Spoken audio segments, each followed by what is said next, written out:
ओम श्री गणेशाय नमः। जय श्री कृष्णा। आज मैं श्रीमद् भागवत महापुराण के द्वितीय स्कंद के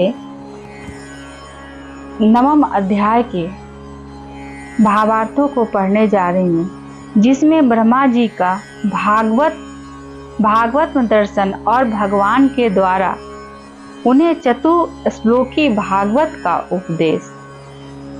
ओम नमो भगवते वासुदेवाय। श्री सुखदेव जी ने कहा, परीक्षित, जैसे स्वप्न में देखे जाने वाले पदार्थों के साथ उसे देखने वाले का कोई संबंध नहीं होता, वैसे ही देहातीत से अतीत अनुभव स्वरूप आत्मा का माया के बिना दृश्य पदार्थों के साथ कोई संबंध नहीं हो सकता। विविध रूप वाली माया के कारण वह विविध रूप वाला प्रतीत होता है, और जब उसके गुणों में रम जाता है तब यह मैं हूँ, यह मेरा है, इस प्रकार मानने लगता है। किंतु जब यह गुणों को क्षुब्ध करने वाले काल और मोह उत्पन्न करने वाली माया दोनों से परे अपने अनंत स्वरूप में मोह रहित होकर रमन करने लगता है, आत्मा राम हो जाता है, तब यह मैं सारा का भाव छोड़कर पूर्ण उदासीन गुणातीत हो जाता है। ब्रह्मा जी की निष्कपट तपस्या से प्रसन्न होकर भगवान ने उन्हें अपने रूप का दर्शन कराया और आत्मा तत्व के ज्ञान के लिए उन्हें परम सत्य परमार्थ वस्तु का उपदेश किया। वही बात मैं तुम्हें सुनाता हूँ। तीनों लोकों के परम गुरु आदिदेव ब्रह्मा जी अपने जन्म स्थान कमल पर बैठकर सृष्टि करने की इच्छा से विचार करने लगे, परंतु जिस ज्ञान दृष्टि से सृष्टि का निर्माण हो सकता था और जो सृष्टि व्यापार के लिए वांछनीय है, वह दृष्टि उन्हें प्राप्त हुई। एक दिन वे यही चिंता करते रहे कि प्रलय के समुद्र में उन्होंने व्यंजनों के 16वें एवं 21वें अक्षर त तथा प को तप करो इस प्रकार 2 बार सुना।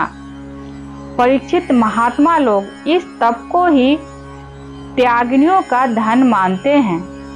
यह सुनकर ब्रह्मा जी ने वक्ता को देखने की इच्छा से चारों ओर देखा, परंतु वहां दूसरा कोई दिखाई न पड़ा। वे अपने कमल पर बैठ गए और मुझे तप करने की प्रत्यक्ष आज्ञा मिली,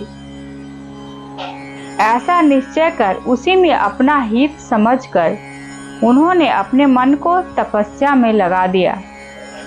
ब्रह्मा जी तपस्वियों में सबसे बड़े तपस्वी हैं, उनका ज्ञान अमोघ है। उन्होंने उस समय 1 सहस्त्र दिव्य वर्ष पर्यंत एकाग्र चित्त से अपने प्राण, मन, कामेंद्रिय और ज्ञानेंद्रियों को वश में करने की ऐसी तपस्या की जिससे वे समस्त लोकों को प्रकाशित करने में समर्थ हो सके। उनकी तपस्या से प्रसन्न होकर भगवान ने उन्हें अपना वह लोक दिखाया जो सबसे सर्वश्रेष्ठ है और जिससे परे कोई दूसरा लोक नहीं है। उस लोक में किसी भी प्रकार के क्लेश, मोह और भय नहीं है। जिन्हें कभी एक बार भी उसके दर्शन का सौभाग्य प्राप्त हुआ है, वे देवता बार बार उसकी स्तुति करते रहते हैं। वहाँ रजोगुण, तमोगुण और इनसे मिला हुआ सत्वगुण भी नहीं है। वहाँ न काल की दाल गलती है और न माया की कदम रख सकती है। फिर माया के बाल बच्चे तो जा ही कैसे सकते हैं।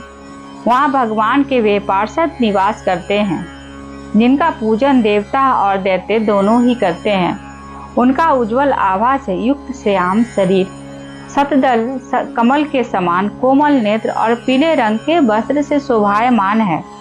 अंग अंग से राशि राशि सौंदर्य बिखरता रहता है। वे कोमलता की मूर्ति, सभी के 4-4 भुजाएं हैं। वे स्वयं तो अत्यंत तेजस्वी हैं ही, मणि जटिल सुवर्ण के प्रभामय आभूषण भी धारण किए रहते हैं। उनकी छवि मूंगे, बैदुरे मणि और कमल के उज्जवल तंतु के समान है। उनके कानों में कुंडल, मस्तक पर मुकुट और कंठ में मालाएं शोभायमान हैं। जिस प्रकार आकाश बिजली सहित बादलों से शोभायमान होता है, वैसे ही वह लोक मनोहर कामनियों की कांति से युक्त महात्माओं के दिव्य तेजोमय विमानों से स्थान स्थान पर सुशोभित होता रहता है। उस वैकुंठ लोक में लक्ष्मी जी सुंदर रूप धारण करके अपनी विभूतियों के द्वारा भगवान के चरण कमलों की अनेकों प्रकार से सेवा करती हैं। कभी कभी जब वे झूले पर बैठकर अपने प्रियतम भगवान की लीलाओं का गायन करने लगती हैं, तब उनके सौंदर्य और सुरभि से उन्मत्त होकर भौरे स्वयं उन लक्ष्मी जी का गुणगान करने लगते हैं।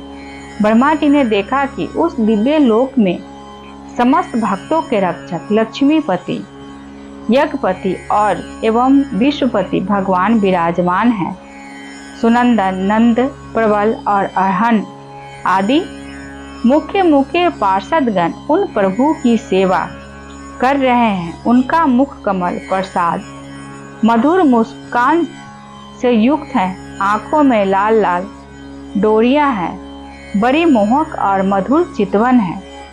ऐसा जान पड़ता है कि अभी अभी अपने प्रेमी भक्त को अपना सर्वस्व दे देंगे। सिर पर मुकुट, कानों में कुंडल और कंधे पर पीतांबर जगमगा रहे हैं। वक्ष स्थल पर एक सुनहरी रेखा के रूप में लक्ष्मी जी विराजमान हैं और सुंदर 4 भुजाएं हैं। वे एक सर्वोत्तम और बहुमूल्य आसन पर विराजमान हैं। पुरुष प्रकृति, महत्तत्व, अहंकार, मन, 10 इंद्रियां, शब्द आदि 5 तंत्र माए और पंचभूत, ये 25 शक्तियां मूर्तिमान होकर उनके चारों ओर खड़ी है। समग्र ऐश्वर्य, धर्म, प्रीति, श्री, ज्ञान और वैराग्य, इन 6 नित्य सिद्ध स्वरूपभूत शक्तियों से वे सर्वदा युक्त रहते हैं। उनके अतिरिक्त और कहीं भी ये नित्य रूप में निवास नहीं करती। वे सर्वेश्वर प्रभु अपने नित्य आनंदमय स्वरूप में ही नित्य निरंतर निमग्न करते हैं। उनका दर्शन करते ही ब्रह्मा जी का हृदय आनंद के उद्रेक से लबालब भर गया।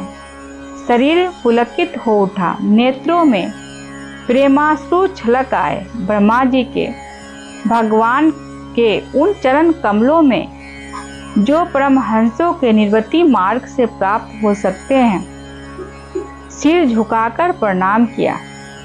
ब्रह्मा जी के प्यारे भगवान अपने प्रिय ब्रह्मा को प्रेम और दर्शन के आनंद में निमग्न शरणागत तथा प्रजा सृष्टि के लिए आदेश देने के योग्य देखकर बहुत प्रसन्न हुए। उन्होंने ब्रह्मा जी से हाथ मिलाया तथा मंद मुस्कान से अलंकृत वाणी में कहा। श्री भगवान ने कहा, अब श्री भगवान ने क्या कहा ये मैं अगले एपिसोड में पढ़ के सुनाऊंगी। जय श्री कृष्ण।